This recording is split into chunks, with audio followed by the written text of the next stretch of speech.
5-minute call. This is your 5-minute call with Cessalee Stovall. Hey, what's up, you guys? This is your 5-minute call with Cessalee Stovall. Welcome back to season 4. Today we are kicking things off with Anika Larsen, and her top 5 are as follows. Number 1, you can currently see her 8 times a week on Broadway in Beautiful, the Carole King Musical. Number 2, this is not her first Broadway show. She made her debut in Rent. She has also been seen in Xanadu, All Shook Up, and Avenue Q. Number 3, she is from Cambridge, Massachusetts, and she went to Yale for college with a degree in theater. Number 4, she starred in Shafrika the White Girl. And number 5, her new album called Sing You to Sleep is out now. You can buy it on iTunes, and she uses it frequently to sing her sweet little baby boy to sleep. So welcome, Anika. How's it going? Thank you. I'm sorry. I have to say, first of all, you're adorable. And can we do this like every week? I think we should. I mean, just at least hang out. I could have tea. You could have tea. Yeah, just like high from five our over respective Skype. homes. It's awesome.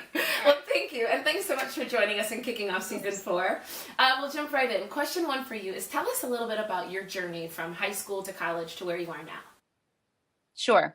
Well, high school, we had a really great drama program in my high school, and so I sort of fell in love with it. But I was also terrified by it because I knew I was sort of, pragmatic enough to know how hard the business is. So I knew I wanted to go to a liberal arts school, not a conservatory program, because I knew I wanted a well-rounded education, mainly to have something to fall back on if it didn't work out. And I knew one that had a good theater program, and Yale has an amazing theater program. So I applied early and, just shot for the moon, and I got it. I majored in theater there, and then I wanted to move straight to New York, but I was sort of scared. I had no money, so I was scared to just go to New York and try and live. So I spent a year at home in Boston waiting tables and doing a little bit of theater there to save money to move to New York City. And then I was just sort of doing the temping, nannying thing.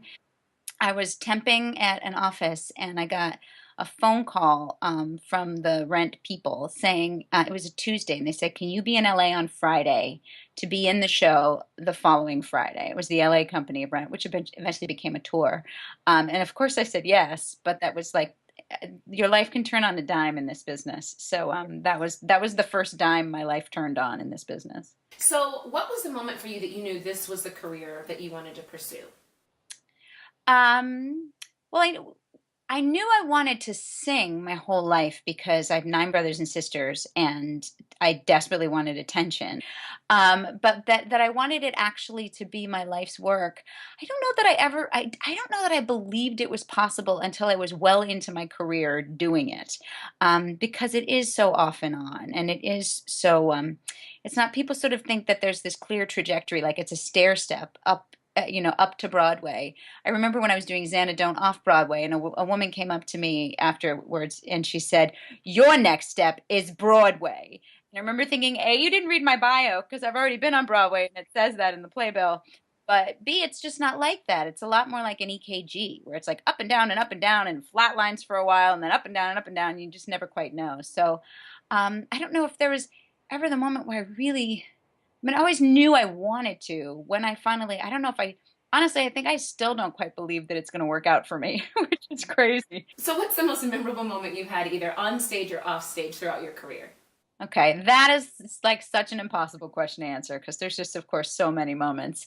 But the one that comes to mind right now, just because of how special it is the moment when I was on stage doing Beautiful, and I was looking at Jessie Mueller, who was playing Carole King, and for the first time I felt the baby move in my belly on stage. I was pregnant doing the show.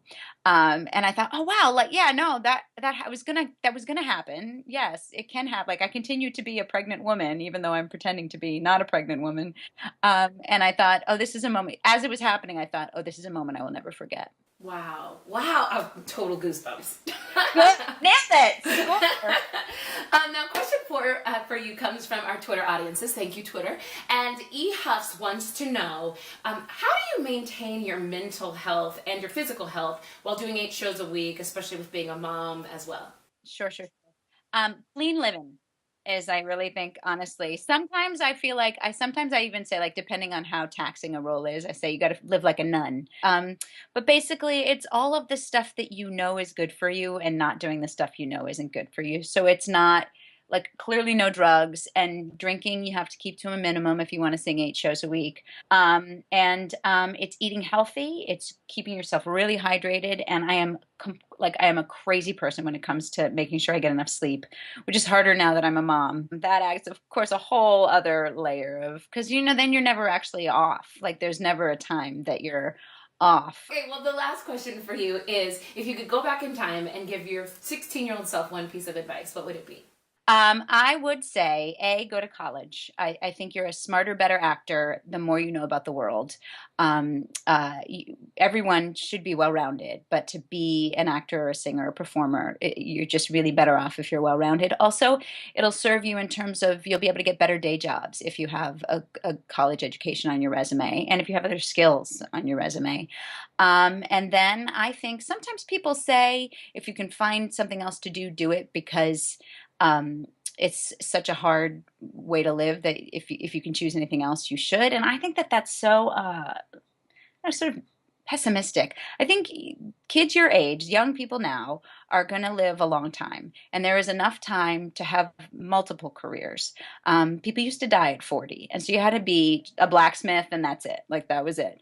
But nowadays, there's enough time. So I think that if you're thinking you might want a career in this business, you should try because I don't think there's anything worse than regrets and wondering what if. So you should give it a try, and then if you're meant to succeed in this business, the business will let you know, the market will decide. And if you're not, it might funnel you off into something else. A lot of people who are agents, managers, press people, producers, they're in some way involved in this business, so they get to be a part of this community that you might find you actually love more, and really was your calling, and that sort of performing might have been your way to get to that. That is awesome advice. Well, thank you so much for that.